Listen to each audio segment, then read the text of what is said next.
हम लोग कल कहाँ तक पढ़े थे? 61वां संवैधानिक संशोधन पढ़ लिए।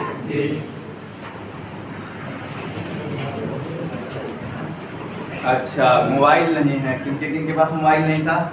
कॉपी था ना भाई साहब पीछे वाले, बताइए। हाँ, 52वां संवैधानिक संशोधन द्वारा कौन सी अनुसूची जोड़ी गई थी? 10वीं अनुसूची जोड़ी गई थी। बहुत बढ़िया। क्या बताता है 10वीं अनुसूची? बैठ जाइए, बहुत बढ़िया। और आइए, इनको खड़ा कीजिए, आप अपने पीछे वाले। ओए भाई साहब खड़ा, ये मुड़ी नीचे करने से होगा। मोबाइल नहीं है ना, कुपिया तो था रहा होगा। ये मतदान की आयु जो है किस संशोधन द्वारा घटाया गया?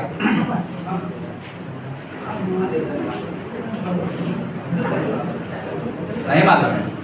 मालूम है, पढ़े नहीं है। बैठिए, पढ़िए। देखिए, हम आपको बोले हैं ना कि नहीं पढ़ने के लिए 2000 बहाने हैं। पढ़ने का एगो बहाना बना लीजिए, ये वो कारण ढूंढ लीजिए, पढ़ाई आपका आराम से हो जाएगा। चलिए, हम लोग जो है सो लास्ट टाइम देखे थे 61वां संवैधानिक संशोधन, जो आपको बताता है क्या, मतदान की आयु कम करने, और ये कम कब किया गया था? 1989 में जो है मतदान की आयु घटा दी गई। नहीं, चलिए, इसके बाद जो है कौन सा संशोधन हम लिखे थे? 73वां संवैधानिक संशोधन। ये 73 जो संवैधानिक संशोधन था, ये कब हुआ था? 1992 में। और इसके तहत भारतीय संविधान में क्या जोड़ी गई थी? 11वीं अनुसूची जोड़ी गई थी। और गांव में ग्राम पंचायत की व्यवस्था की गई। कैसे लिखना है? जैसे आप लिख रहे हैं 73वां संशोधन।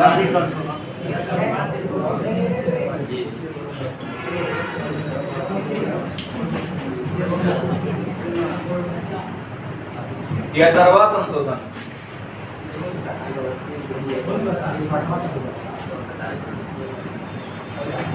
लिखिए, यह संशोधन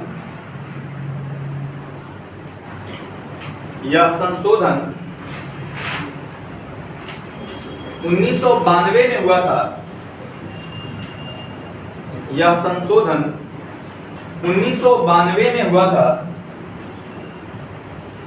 जबकि 1993 में इसे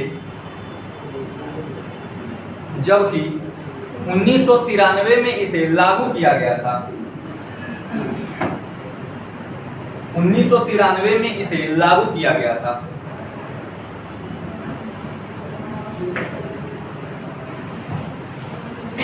इसी में अगला पॉइंट, इस संशोधन द्वारा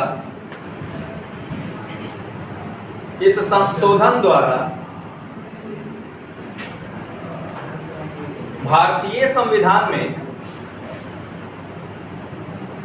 इस संशोधन द्वारा भारतीय संविधान में 11वीं अनुसूची जोड़ी गई थी। भारतीय संविधान में 11वीं अनुसूची जोड़ी गई थी तथा गांव में ग्राम पंचायत की व्यवस्था की गई थी। गांव में ग्राम पंचायत की व्यवस्था की गई थी।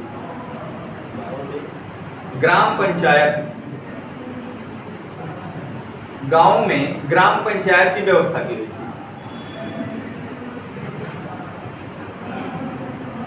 ठीक है। इसके बाद हुआ था आपका 74वां संवैधानिक संशोधन। कब हुआ था? 1993 में।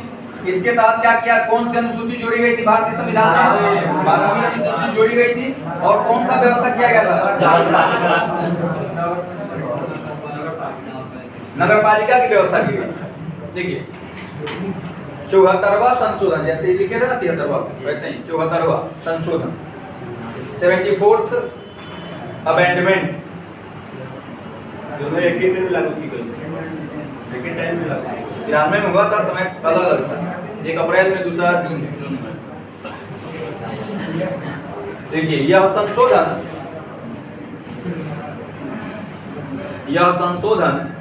1993 ईस्वी में हुआ था।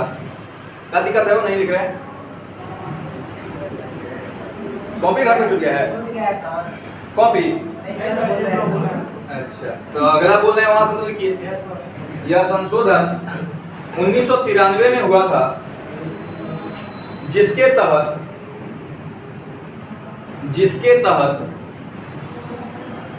भारतीय संविधान में जिसके तहत भारतीय संविधान में 12वीं अनुसूची जोड़ी गई। भारतीय संविधान में 12वीं अनुसूची जोड़ी गई। 12वीं अनुसूची जोड़ी गई तथा शहरों में नगरपालिका की व्यवस्था की गई। तथा शहरों में नगरपालिका की व्यवस्था की गई।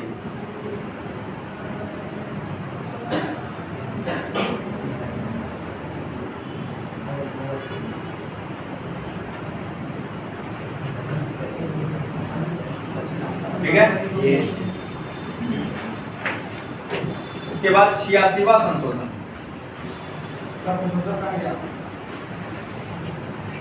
86वां संशोधन क्या है? तो 133 तक लिखे इसके पहले 72 लिखे थे, 71 लिखे थे। 86वां संशोधन नगर निगम नगर परिषद इसी में आता है। हाँ वही है, नगर निगम, नगर परिषद और नगर पालिका, ये तीनों जो है सो एक ही बोल। जब हम ग्राम पंचायत पढ़ेंगे ना तो वहाँ पे जो है सो आपको हम डिस्क्राइब कर देंगे कि क्यों तीन अलग अलग होते, कैसे हैं, क्यों होते। 86वां संशोधन कब हुआ था? 2002 में हुआ था। और इस संशोधन के द्वारा किया क्या गया था?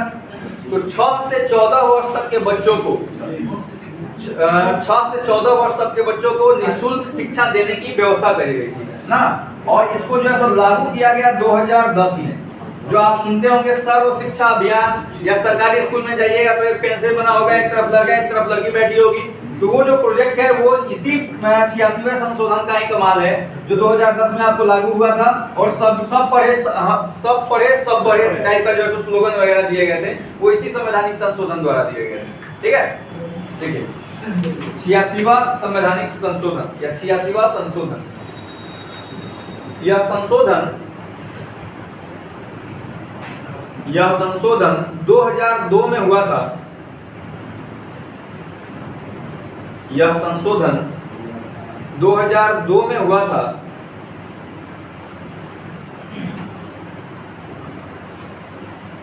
जिसके तहत 6 से 14 वर्ष तक के बच्चों को 6 से 14 वर्ष तक के बच्चों को 14 वर्ष तक के बच्चों को निःशुल्क एवं अनिवार्य शिक्षा देने की व्यवस्था की गई थी। निःशुल्क एवं अनिवार्य शिक्षा, निःशुल्क एवं अनिवार्य शिक्षा देने की व्यवस्था की गई थी।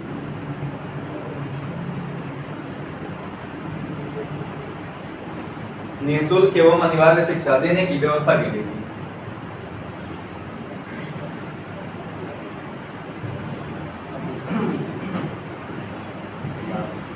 कोई आदमी बताएंगे 92वां संशोधन क्या कब हुआ था? 2003 में। 2003 में। क्या बताता है ये? भाषा, 4 भाषा कौन कौन? बोडो, मैथिली, संथाली और बोडो, संथाली, मैथिली और डोंगरी। इन 4 भाषाओं को जो है संविधान में क्या किया गया था? मान्यता दिया गया था, संविधान में ऐड किया गया था। यानी कि लास्ट के 4 भाषाएं जो है वो 92वें संशोधन द्वारा 2003 में क्या किया गया? भारतीय संविधान में जोड़ा गया। ठीक है, देख रहे हैं। अगर आप पीछे वाला आपको याद है तो जब पूछा जा रहा है आप बता रहे हैं तो आपको अंदर से कॉन्फिडेंस आपका बढ़ता होगा। नहीं बताइएगा कॉन्फिडेंस, हम गिरते गिरते एक दिन ऐसा आएगा कि आप उठिए नहीं पाइए, कॉन्फिडेंस इतना गिर जाएगा। तो कॉन्फिडेंस हमेशा बना करके रखिए। लिखिए 92वां संशोधन, 92वां संशोधन। यह संशोधन 2003 में हुआ था। यह संशोधन 2003 में हुआ था, जिसके तहत भारतीय संविधान में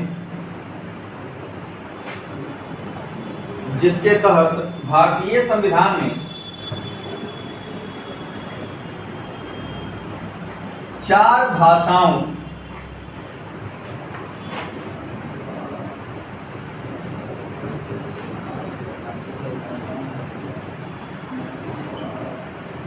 भाषाओं पोस्ट में लिख लीजिएगा, बोडो, डोंगरी, मैथिली और संथाली। 4 भाषाओं पोस्ट में बोडो, डोंगरी, मैथिली और संथाली को भारतीय संविधान में जोड़ा गया।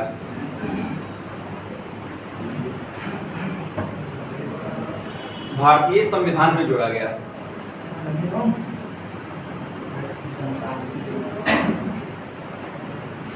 अब आपसे पूछ दिया जाए कि बोडो कहाँ बोला जाता है, तो आप बता सकते हैं, बताइए। बिल्कुल, सिक्किम में, अरुणाचल प्रदेश में। अगर देशों की बात कर दी जाए तो तिब्बत में, पश्चिम बंगाल में, भूटान में, इन सब जगहों पे आपको बोडो बोला जाता है। डोंगरी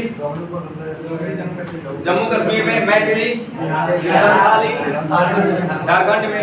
बताइए, मैंने मैप से आपको बताया था, मैंने ये भी बोला था, आपका क्लास रिकॉर्ड हो रहा होता है, ये भी बोला था कि आप मान लीजिए आप याद कर रहे नहीं याद हो रहा है, तो जो समझाए हैं तुरंत वीडियो पे जाइए, समझाया वहां पे देख लीजिए, एक बार दिमाग में आ जाएगा, क्योंकि हमने आपको स्टेट वाइज स्टेट करके बताया था ना, तो दिमाग में आ जाएगा। लेकिन समस्या यहाँ पे है कि पढ़ना चाहिएगा तब ना।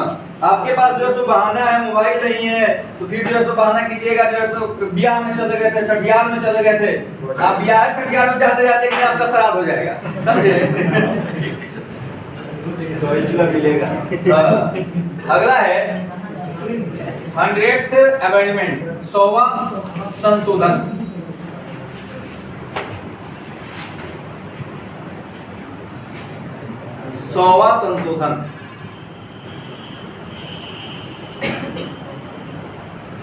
कब हुआ था ये? 2015 में हुआ। क्या? वो जीएसटी है, वो 101, मैं 100वां बोल रहा। 100th जो अमेंडमेंट है, यह क्या कहता है कि इसके द्वारा भारत सरकार जो है अपने सीमा को बांग्लादेश के साथ सीधा की थी, ठीक है, जिसके तहत भारत के 151 गांव जो है वो अब बांग्लादेश को दे दिए गए, और बांग्लादेश के 101 गांव जो हैं वो किसमें आ गए? भारत में आ गए, ठीक है। किसके तहत? 100वां संशोधित संशोधन के तहत। जैसा मान लीजिए कि बांग्लादेश के साइड से हमारा जो क्षेत्र था वो ज्यादा टेढ़ा मेढ़ा था, तो हमने क्या कर लिया, थोड़ा सा इसको हल्का सा सीधा किया, ठीक है। तो हमारा ये भारत, मान लीजिए ये भारत वाला क्षेत्र है और ये आपका बांग्लादेश वाला क्षेत्र है, तो बांग्लादेश का ये वाला कहाँ आ गया? भारत में। भारत का ये वाला कहाँ चला गया? बांग्लादेश में। बांग्लादेश में या गया भारत में, ठीक है। तो यहाँ पे जो गांव होंगे वो सारे किसके हो गए? अब बांग्लादेश के। यहाँ पे जो गांव होंगे वो किसके हो गए? भारत के। तो उसी क्रम में 151 गांव भारत के वो हो गए हैं बांग्लादेश के, और बांग्लादेश के 101 गांव जो है वो हो गए हैं भारत के।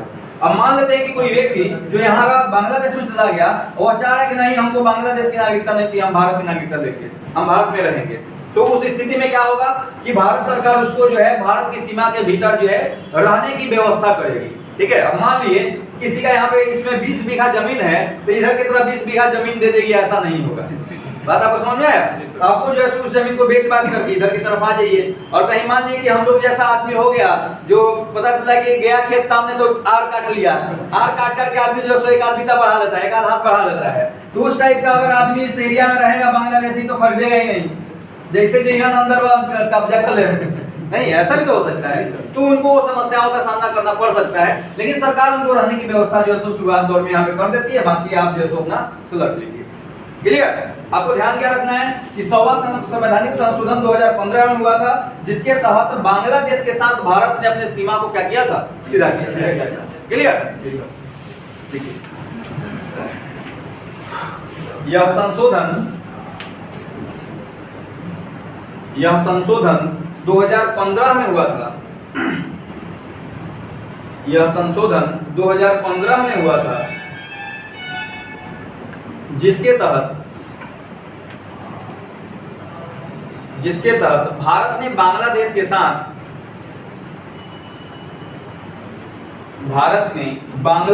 साथ अपने सीमा को सीधा किया था, भारत ने बांग्लादेश के साथ अपने सीमा को सीधा किया था, सीमा को सीधा किया था, जिसके कारण 151 नहीं, चलिए 101 है और 51, जिसके कारण 101 भारतीय गांव, जिसके कारण 101 भारतीय गांव बांग्लादेश को, 101 भारतीय गांव बांग्लादेश को तथा 51 बांग्लादेशीय गांव भारत को प्राप्त हुए थे। 101 भारतीय गांव बांग्लादेश को तथा 51 बांग्लादेशी गांव भारत को प्राप्त हुए थे। 51 बांग्लादेशी गांव भारत को प्राप्त हुए, 51 बांग्लादेशी गांव विलेज भारत को प्राप्त हुए थे।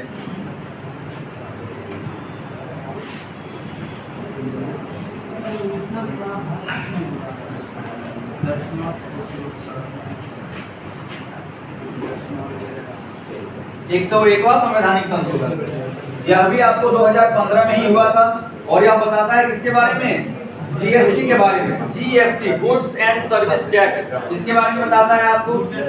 और जीएसटी जो है आपको लागू हुआ था भारत में 1 जुलाई 2017, संशोधन कब हो गया, 2015 में, लागू कब हुआ, 1 जुलाई 2017। देखिए एक्चुअली जो है, अगर भारत की सरकार किसी भी प्रकार के संविधान में कोई अमेंडमेंट करती है, कोई रूल नया बनाती है, तो उसी समय बनाने लागू करने के साथ ही जितने केंद्र शासित राज्य है वहां पे तुरंत लागू हो जाते हैं।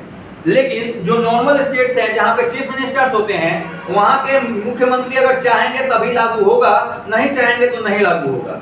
ठीक है, जिसके कारण भारत सरकार जो है, यानी केंद्र में जिनकी सरकार थी, उन्होंने इंतजार किया कि मैक्सिमम राज्यों में, अब सवाल यहाँ पे उठता है कि अगर केंद्र सरकार चाह रही कि भारत के सभी राज्यों में लागू हो, तो उसके लिए जरूरी है कि जो मुख्यमंत्री वाले राज्य हैं उसमें बहुमत की प्राप्ति हो जाए सरकार को।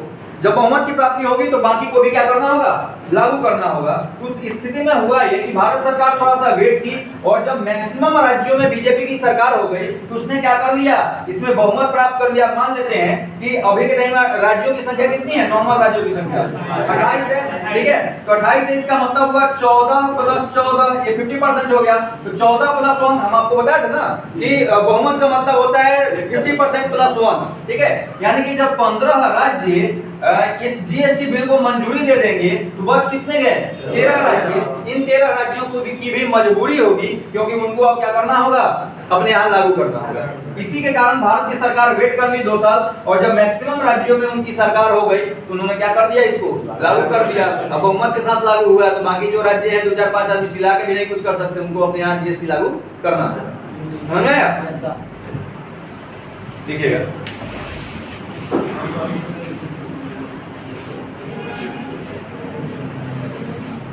101वां संशोधन, यह संशोधन 2005 में हुआ था, सॉरी 2015, यह संशोधन 2015 में हुआ था,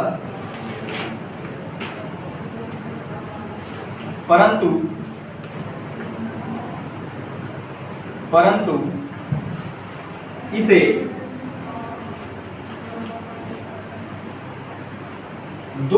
1 जुलाई 2017 को लागू किया गया, परंतु इसे 1 जुलाई 2017 को लागू किया गया।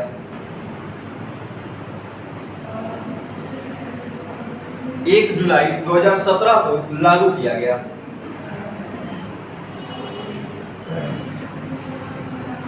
देखिए, चूंकि जीएसटी से रिलेटेड बहुत सारे सवाल आपसे पूछे जाते हैं, तो यहीं पे आप एक हेडिंग डाल दीजिए जीएसटी, और तब उसके बाद पॉइंट में लिखते जाइए जीएसटी। अनु इस टोटल पॉइंट्स को यहाँ पे कवर कर लेंगे, क्योंकि जीएसटी आगे चर्चा होने वाली थी। सामान्य तौर पे अगर देखा जाए तो जीएसटी जो है वो है एक अप्रत्यक्ष प्रकार का कर होता है। ठीक है, कर जो होते हैं वो 2 प्रकार के होते हैं, प्रत्यक्ष कर डायरेक्ट टैक्स और अप्रत्यक्ष कर इनडायरेक्ट टैक्स। ठीक है, प्रत्यक्ष कर किसको बोलते हैं, जिसको आप पे कर रहे हैं और आपको पता चल रहा है कि यस आपकी टैक्स दे रहे हैं, जैसे आयकर, आप इनकम टैक्स भरते हैं नहीं हर साल, तो वो प्रत्यक्ष कर हो गया। लेकिन इसके अलावा भी जो भी प्रोडक्ट आप खरीदते हैं ना, उन सब पर टैक्स लगा हुआ होता है। जैसे आप पहले रिचार्ज कराते थे, कूपन वाला जो रिचार्ज आता था, तो आप 10 रुपया का रिचार्ज कराया, आपको दिया 7 रुपया 7 पैसा, और एक मैसेज आता था आपके फोन में कि फलाना टैक्स चिलाना टैक्स सब जोड़ जाड़ करके आपका जो है सो 3 रुपया कुछ पैसा कहाँ चला गया, सरकार के अकाउंट में चला गया। तो आपसे अगर कोई पूछे कि भैया कितना का रिचार्ज कराया हो, तो आप कहते थे कि 7 रुपया 7 पैसा का, आप क्या कहते थे? 10 रुपया का। यानी कि आप मान के चलते थे कि आप 10 रुपया का रिचार्ज कराए हैं, लेकिन वो टैक्स आपका कट गया। मतलब कि वैसा टैक्स जिसको पे आप करते हैं लेकिन आपको नहीं पता होता कि आप पे कर रहे होते हैं, वैसे टैक्स को हम लोग इनडायरेक्ट टैक्स कहते हैं। ठीक है, जैसे हम लोग कोई सामान खरीदते हैं, आपका जैसे बिस्किट खरीद लिए, तो बिस्किट सामान तौर पे 5 रुपए में खरीदे हैं, नहीं उस 5 रुपए में खरीदे तो दुकानदार को भी थोड़ा सा मुनाफा हो गया, कंपनी को भी, और कंपनी टैक्स भी पे कर दी। ये कैसे? अगर आपसे कोई पूछे कि कितना का बिस्कुट खरीदे, आप कहिएगा 3 रुपया 70 पैसा का, आप क्या कहते हैं कि 5 रुपया का खरीदे हैं। मतलब कि आप जो है उस सामान का दाम 5 रुपया दे रहे हैं, लेकिन आपके ही पैसा में से टैक्स काट कर कंपनी कहाँ भेज रही है? सरकार को भेज रही है। दैट इज कॉल्ड जो है अप्रत्यक्ष टैक्स। क्लियर? तो जीएसटी जो है यह एक अप्रत्यक्ष प्रकार का टैक्स है। अब जीएसटी का एक फायदा और जीएसटी को लागू करने की जरूरत पड़ी क्यों? देखिए, सामान्य तौर पे होता क्या है कि अगर किसी भी वस्तु पर टैक्स की मात्रा जितनी ज्यादा होगी, मार्केट में उसका दाम उतना ही ज्यादा होगा। ठीक है, जिस वस्तु पर टैक्स जितना ज्यादा होगा, मार्केट में उसका दाम उतना ही ज्यादा होगा। यानी जैसे अगर मान लेते हैं कोई प्रोडक्ट आती है, तो केंद्र सरकार भी अपना टैक्स ले और राज्य सरकार भी अपना टैक्स ले उस सामान पर। जैसे पेट्रोल डीजल पर वर्तमान टाइम में आपको जो है जीएसटी नहीं लागू हुआ है, तो नहीं लागू होने का नतीजा यह है कि केंद्र सरकार भी 25 रुपया ले लेती है और राज्य सरकार भी 28 रुपया ले लेती है। तो ये कितना आपका हो गया? 53 रुपया हो गया। और ऑलरेडी आपको जो है पहले से 70 रुपया 78 रुपये पेट्रोल है। अब इसको जोड़ लीजिए, 8 3 11 131 हो गया, इसको 60 कर लीजिए। ठीक है, तो ये आपका हो जाएगा 3 6 5 11। बस समझ में आई? लेकिन अगर सोच करके देखिए कि 60 रुपए पेट्रोल आपको आ रहा है, यानी कंपनी 60 रुपए दे रही है, लेकिन यहाँ पे अगर राज्य सरकार टैक्स हटा दे या केंद्र सरकार टैक्स हटा दे, कोई एक ही आदमी टैक्स ले, तो उस स्थिति में इसका दाम सीधे 28 रुपया 25 रुपया नहीं घट जाएगा, तो जनता को राहत मिलेगी। और चूंकि इस पे पेट्रोल डीजल सब कुछ हो सकता है, हम जो है सो बिना पॉकेट में पैसा लिए जा सकते हैं, लेकिन मोटरसाइकिल है तो उसको खेल के नहीं ले जा सकते, पेट्रोल डलवाना ही पड़ेगा।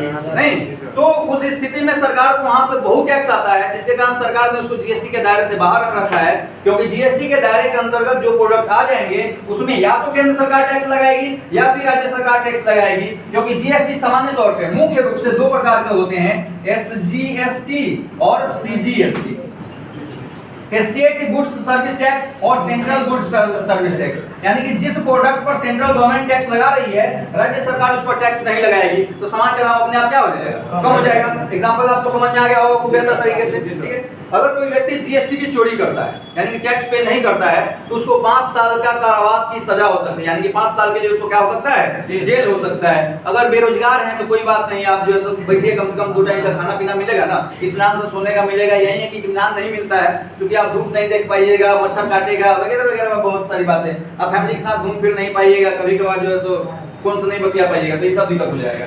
तो जीएसटी की चोरी क्या करना है? नहीं करना है। खैर, देश को, किसी भी देश की अर्थव्यवस्था बेहतर हो या देश की शासन सत्ता बेहतर तरीके से चले, इसके लिए जरूरी है कि वहाँ के लोग जो है ईमानदारी से टैक्स पे करें। और ठीक है भाई, सरकार कौन चलाता है? हम आप चलाते हैं ना, हमारे आपके सहयोग से ही चलता है। तो टैक्स ही जब आप चुरा लीजिएगा तो सरकार क्या करेगी? सरकार भी फिर चोरी पे उतरेगी।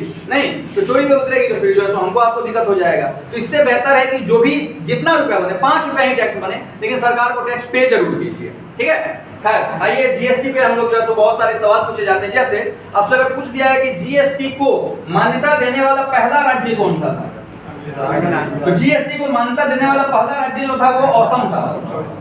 लेकिन अगर पूछ दिया जाए कि जीएसटी को लागू करने वाला पहला राज्य कौन सा था, तो जीएसटी को लागू करने वाला पहला राज्य तेलंगाना था। और दोनों में अंतर है। हम लोग जो है सो असम पढ़े होते हैं और दोनों में आंसर असम ही मार देते हैं, लेकिन नहीं, जीएसटी को मंजूरी देने वाला मैंने आपको बोला ना कि भारत सरकार वेट कर रही थी, किस बात का वेट कर रही थी कि जो है सो कम से कम बहुमत में आ जाए। तो उस बहुमत के क्रम में जो सबसे पहले मंजूरी दिया था, यानी कि जीएसटी सही है, इसको लागू किया जाएगा, वो मंजूरी देने वाला आपका असम था। लेकिन सबसे पहले अपने राज्य में लागू कौन कर दिया? तेलंगाना कर दिया। तो ये आपके जो है करंट के न्यूज हो गए, आपको याद रखना पड़ेगा। क्लियर? देखिए पॉइंट में लिखते जाइए। 2 पॉइंट आप लिख चुके हैं। 2015 में जीएसटी जो है सो क्या हुआ था के लिए संशोधन हुआ था। 1 जुलाई 2017 में इसको लागू किया गया। अगले पॉइंट में भारत का जीएसटी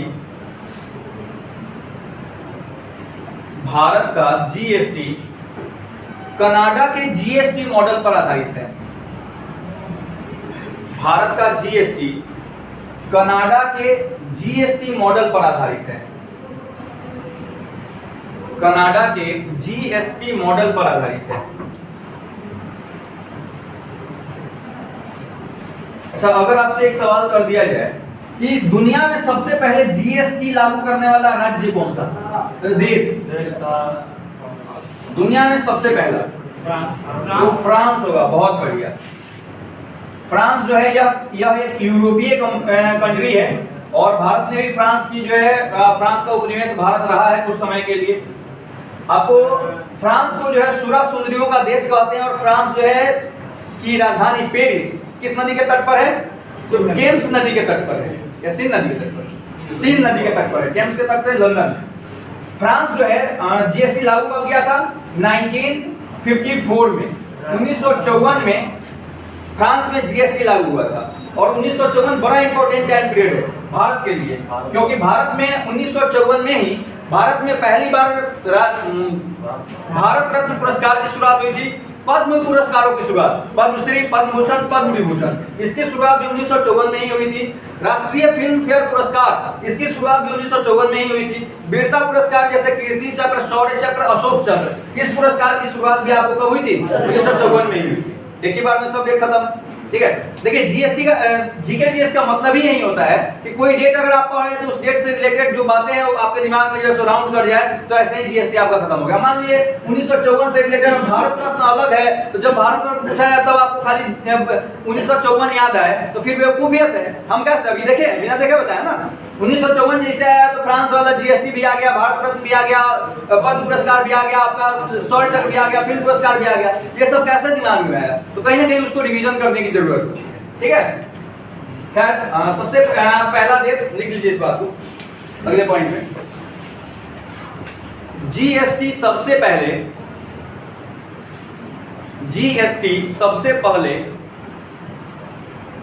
फ्रांस में जीएसटी सबसे पहले फ्रांस में 1954 में 1954 में लागू हुआ था।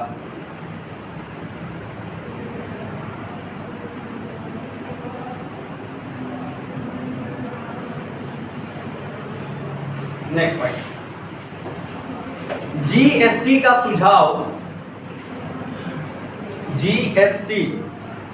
सुझाव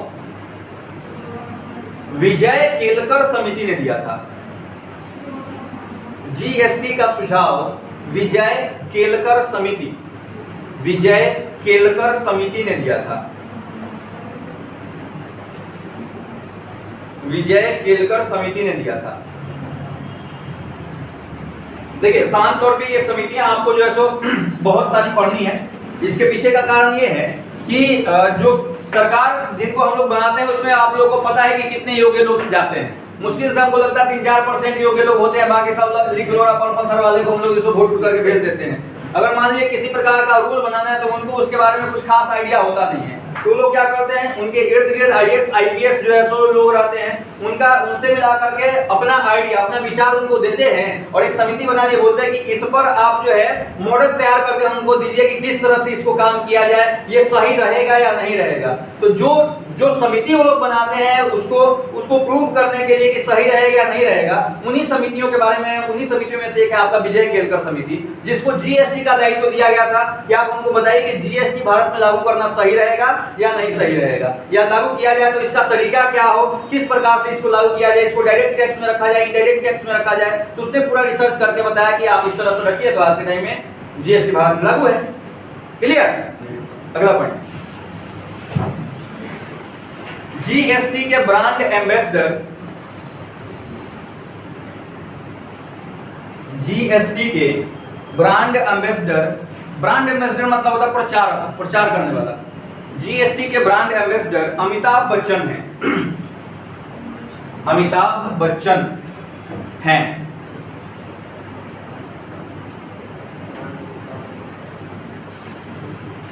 अमिताभ बच्चन है। नेक्स्ट पॉइंट, जीएसटी को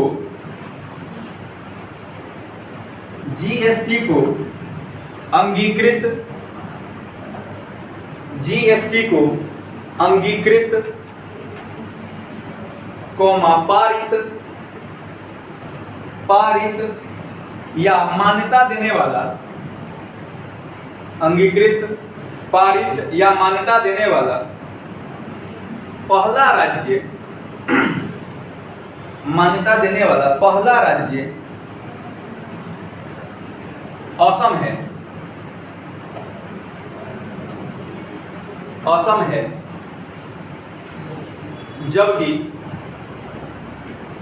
जबकि इसे लागू करने वाला पहला राज्य,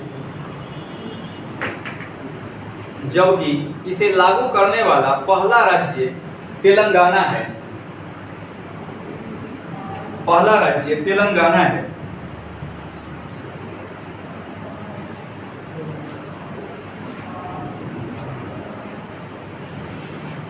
नेक्स्ट पॉइंट, भारतीय संविधान के अनुच्छेद,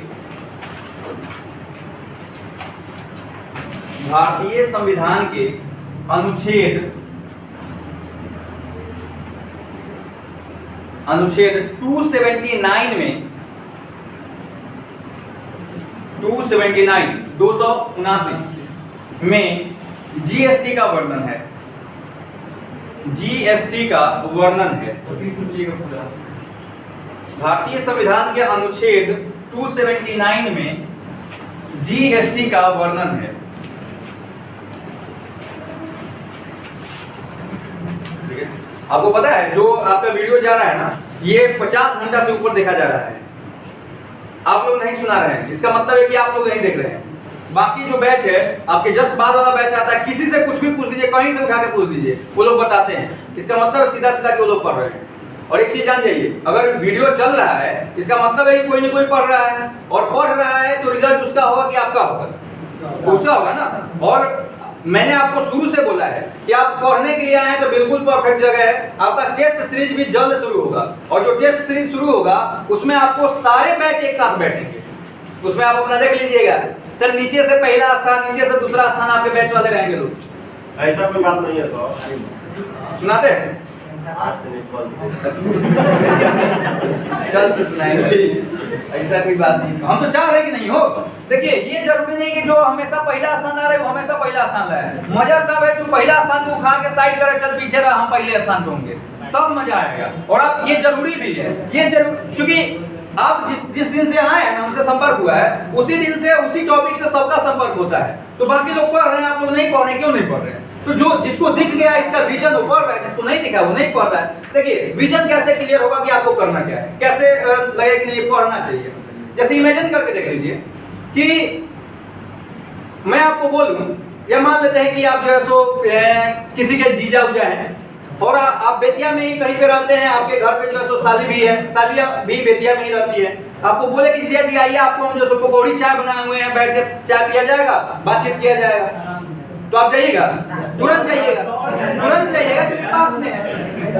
लेकिन अगर वही साली आपकी दिल्ली में है, अब बोले कि जीजा जी आइए ना, पकौड़ी चाय बनाए हुए हैं, जाइएगा। सब कहानी खत्म, नहीं जाइएगा। मतलब क्या है कि आप जो जहां पे है ना, जिस जगह पे है उसका वैल्यू नहीं समझ रहे। आपको पता है अगर आपकी जॉब नहीं होती है तो आप कितने रुपए के नुकसान में होंगे, इसका अंदाजा है? नॉर्मली आप जो है कार्यकाल के दौरान लगभग जो है सो और रिटायर होते होते 1.25 करोड़ के आसपास, मैं जनरल कंपटीशन की बात कर रहा हूं, 1.25 करोड़ के आसपास के नुकसान में रहिएगा। ठीक है, क्योंकि जॉब 30 साल के आसपास का जॉब होगा, उस समय आप जो लगभग 40-50 लाख रुपया कमा चुके होंगे। बैंक आपको लोन भी देगी, आप आज जाके लेके देखिए ना, पहले 4 को सुनाएगा, डांटेगा डपटेगा, सिविल खराब है, चला जाएगा। और जैसे नौकरी हो गया, एक बार जाकर बैठिएगा ना, आपको दामाद से ज्यादा आपकी जो खातिरदारी करेगा बैंक। आप जितना कहिएगा उतना आपको लोन प्रोवाइड करेगा। ठीक है, तो आप अपने काम को कर सकते हैं। रिटायरमेंट के बाद आप ऐसे ही जो 20-30-40 लाख रुपया मिल जाएगा, तो बहुत सारी स्थिति बेहतर हो जाएगी। नहीं कीजिएगा तो इसका मतलब यही हुआ ना कि 1.25 करोड़ रुपया को आप रख के उसमें आग लगा दे रहे हैं। इसका मतलब तो यही हुआ। अगर आप नहीं लेते तो वही किए ना, जबकि आपको पता है कि इतना आएगा, इसको कोई नहीं रोकेगा। ये मैं तब कर रहा हूँ जब आप पूरा 100% ईमानदार हैं, तब इतना आ रहा है। बात आप समझ रहे हैं? तो कम से कम कोशिश कीजिए कि इस चीज को देखिए, इस विजन को देखिए, और निश्चित रूप से आप स्टडी करना शुरू कर दीजिएगा। ठीक है, चलिए क्या लिख रहे हैं अगला पॉइंट? 279 के तहत जो इसको लागू किया गया है। नेक्स्ट पॉइंट में जीएसटी परिषद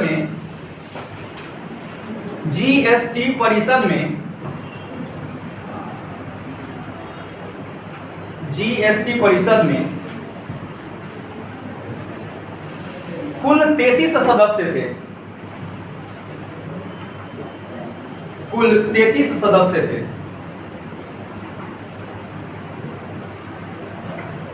नेक्स्ट पॉइंट, जीएसटी को राष्ट्रपति की मंजूरी 8 सितंबर 2016 को प्राप्त हुई थी। राष्ट्रपति की मंजूरी 8 सितंबर 2016 को प्राप्त हुई थी।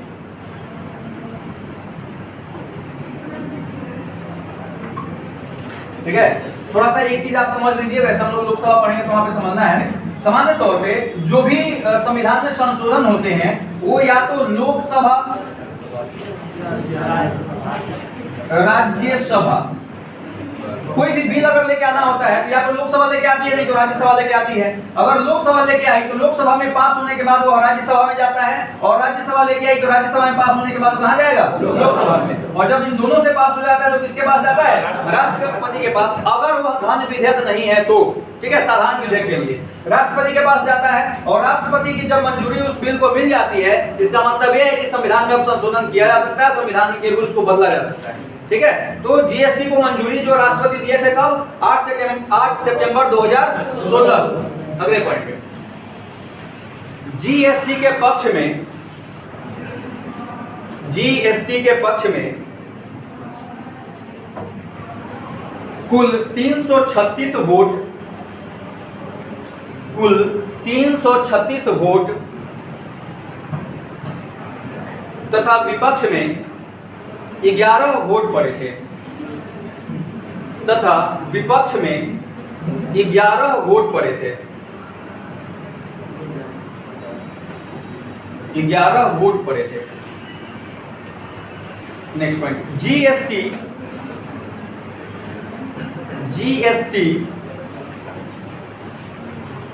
के पंजीकरण संख्या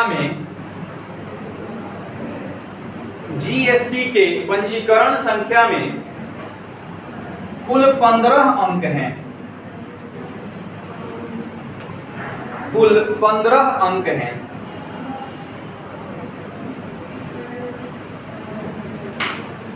नेक्स्ट पॉइंट, जीएसटी की चोरी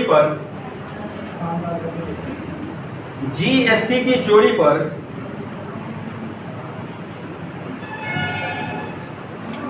5 वर्षों के कारावास की सजा, 5 वर्षों के कारावास की सजा का प्रावधान है।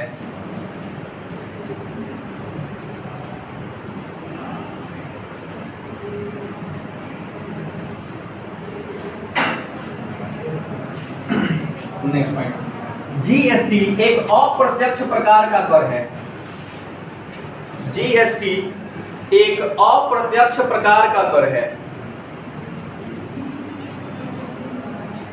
अप्रत्यक्ष प्रकार का कर है।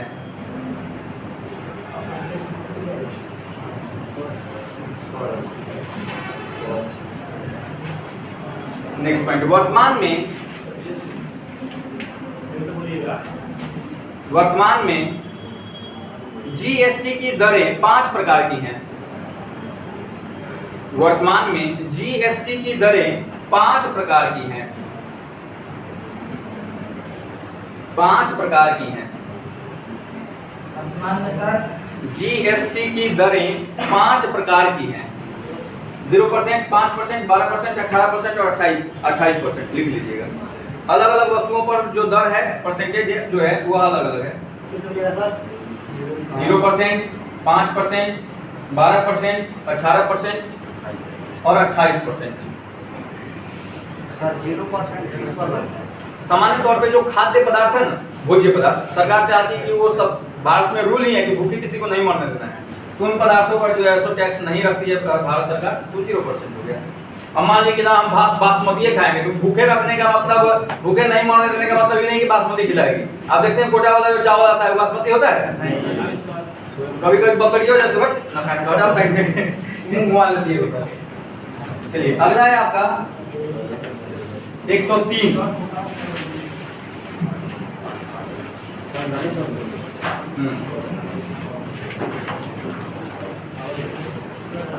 103वां संशोधन।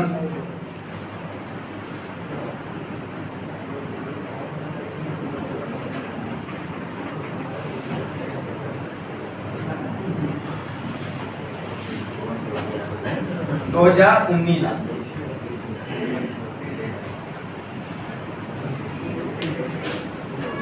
एक्चुअली यार ईडब्ल्यूएस के बारे में बताता है। अभी जो जनरल कैटेगरी के लोग आते हैं उनमें भी बहुत सारे लोग ऐसे हैं जिनको जो है आरक्षण की आवश्यकता थी, तो उसके लिए संशोधन किया गया है। और वैसे लोग आरक्षण यानी कि किसको मिलेगा जनरल लोगों में, तो जिनकी सालाना आमदनी 8 लाख से कम है, जिनके फैमिली की सालाना आमदनी 8 लाख से कम है, उनको ईडब्ल्यूएस का जो है सो ईडब्ल्यूएस के तहत आरक्षण मिल सकता है। जैसे अभी आप देखे होंगे एसएससी जीडी जो अपना रिजल्ट दी थी, उसमें आपको अपने पश्चिम पूर्वी चंपारण का जो ईडब्ल्यूएस में कट ऑफ गया था वो 41 गया था, 41 नहीं 43 गया था। ठीक है, तो बहुत जो है सो राहत मिल गया ना जनरल लोगों को भी। तो ये जो है सो आपको ईडब्ल्यूएस के लिए लिखिए, यह संशोधन 2019 में हुआ था। यह संशोधन 2019 में हुआ था,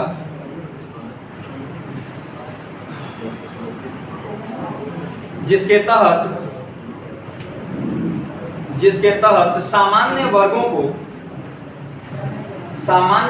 को पोस्ट में लिख लीजिएगा ईडब्ल्यूएस, सामान्य वर्गों को आरक्षण की व्यवस्था की गई थी। सामान्य वर्गों को आरक्षण की व्यवस्था की गई थी। ये इसका परसेंटेज थोड़ी तय होता है, अलग अलग स्टेट में अब कितने लोग जो है सो पार्टिसिपेट कर रहे हैं उसके हिसाब से होता है। ईडब्ल्यूएस यानी कि आरक्षण की व्यवस्था की गई है, समान वर्गों को आरक्षण की व्यवस्था की गई है, समान वर्गों के लिए आरक्षण की व्यवस्था की गई है। क्लियर? कल हम लोग जो पढ़ेंगे वो आपका भाग होगा, संविधान के प्रमुख जो भाग है उसके बारे में चर्चा कल करेंगे हम लोग। चलिए याद कीजिए, अरे जब जागो तभी सवेरा, आज ही से शुरू कीजिए ना, क्या दिक्कत है? थोड़ा सा पढ़िए, पढ़ने के लिए आया तो पढ़िए, फिर मजा आ जाए। देखिए जो काम कीजिए ना उस काम में फिर एकदम रम जाइए, लगे कि इससे बेहतर काम हमसे अच्छा कोई नहीं कर सकता है, तब जाकर सक्सेस मिलता है। दफा ये मिलेंगे कल हम लोग।